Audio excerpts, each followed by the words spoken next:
Today we're getting into something pretty intriguing. It's a collection of observations we're calling Dynaxiom, and we're looking specifically at excerpts 3251 through 3260. And our mission, it's pretty clear.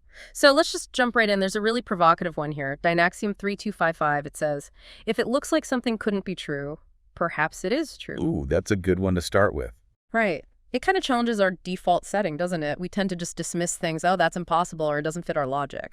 Our neat little boxes. But then you look back at history, and it's just full of stuff people initially scoffed at, like plate tectonics, germ theory. Totally dismissed at first, yeah.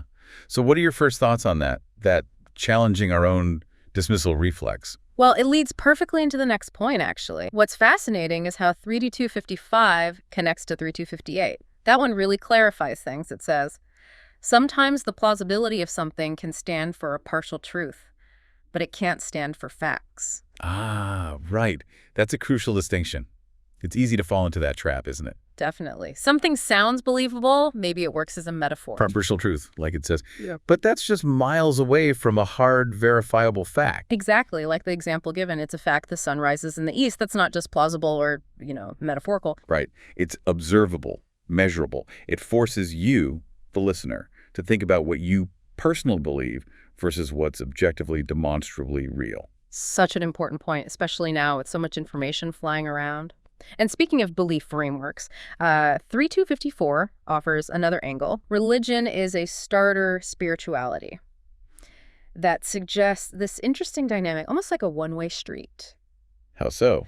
Well, the idea is maybe once you've had a genuine spiritual experience, it might be hard to go back to organized religion, or maybe the other way around, too. Interesting. And the source even hints that guilt might play a part in that difficulty in shifting between them. Yeah, makes sense. These frameworks become quite personal, quite embedded. Shifting between them sounds challenging. Very. And if we pull back, look at the bigger picture. 3251 adds the element of time to this whole truth thing and observes the future doesn't know yesterday until it reaches a now.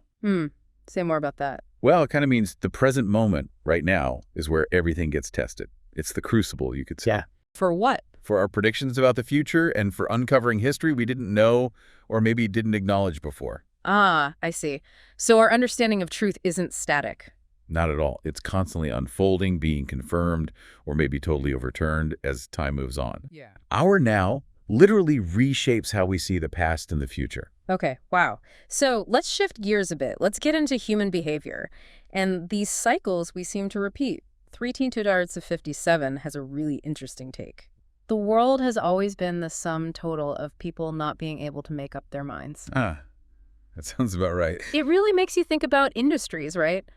How they disrupt themselves, maybe get too complex or unwieldy, only to then swing back to simpler, older ideas maybe 10, 20 years later. Yeah, you see that pattern. The source gives us a great example. Think about books getting longer and longer, thousands of pages. Just too much. Right. Impractical. So what do? You break them down, hundreds of small chapters, maybe little booklets. Okay, manageable chunks. But then suddenly you've got this new problem managing all those tiny pieces. Right. Logistics. So what happens next? You inevitably start bundling them back together, and often you end up pretty much where you started with a giant book again. Which will probably get broken down again later. It's a cycle. Exactly. A really consistent cyclical pattern driven by, well, not being able to make up our minds, maybe.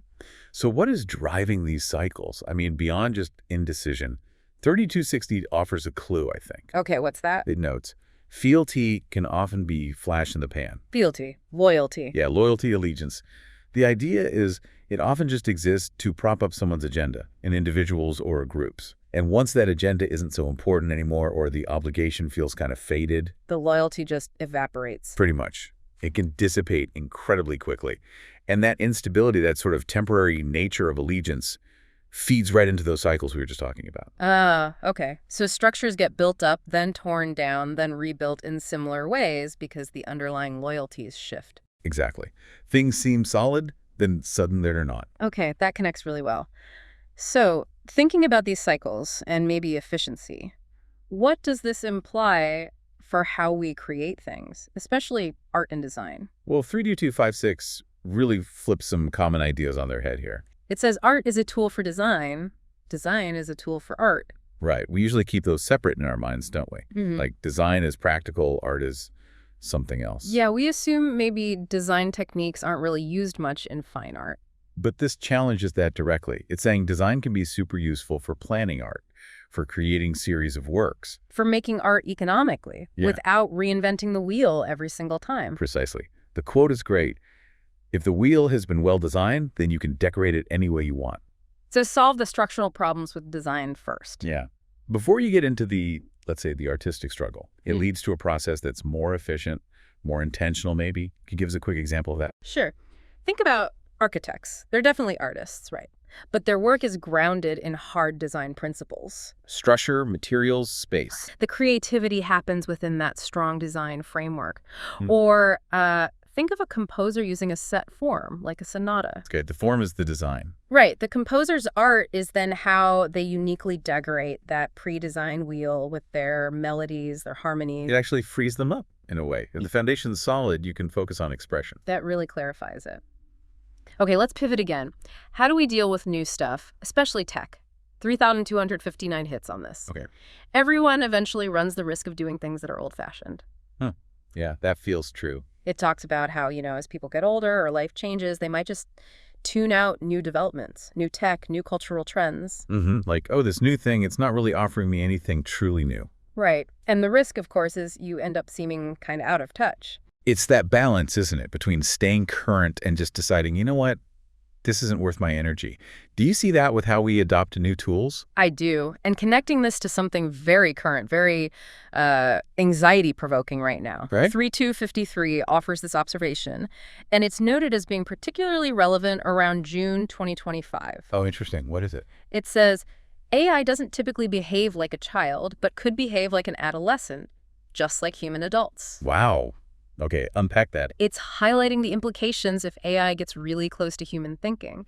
Not necessarily mature, rational thinking, but maybe adolescent. Impulsive. Maybe self-serving, like human adults can be. Exactly, and the potential dangers there. The source specifically mentions this fear that AI could become power-hungry, just like humans can be. And that it might even consume vast amounts of energy, like electricity, in its own sort of power grab. Yeah, it really makes you think about how our creations might end up mirroring our own flaws, our less desirable traits. That is a sobering thought, yeah. So finally, let's loop back to creativity and maybe knowledge itself. Back to that sense of mystery with 3252. Okay. Music remains a mystery even when it isn't. That's such a great paradox. It really is. What does it mean, you think? Well, on one side, you've got music theory, scores. They explain how composers do things.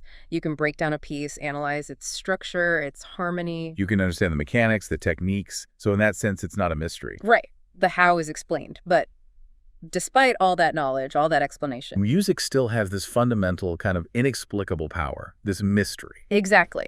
Just like it did when people first discovered it, whenever that was. The source uses equal temperament as an example. The tuning system. Yeah.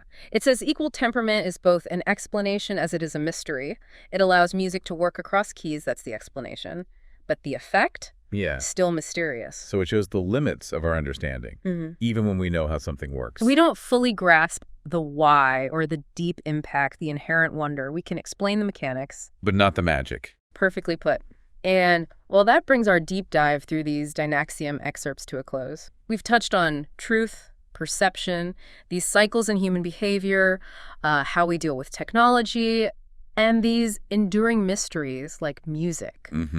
They seem like separate points, but they connect in surprising ways. They really offer some profound insights, I think, into just being human.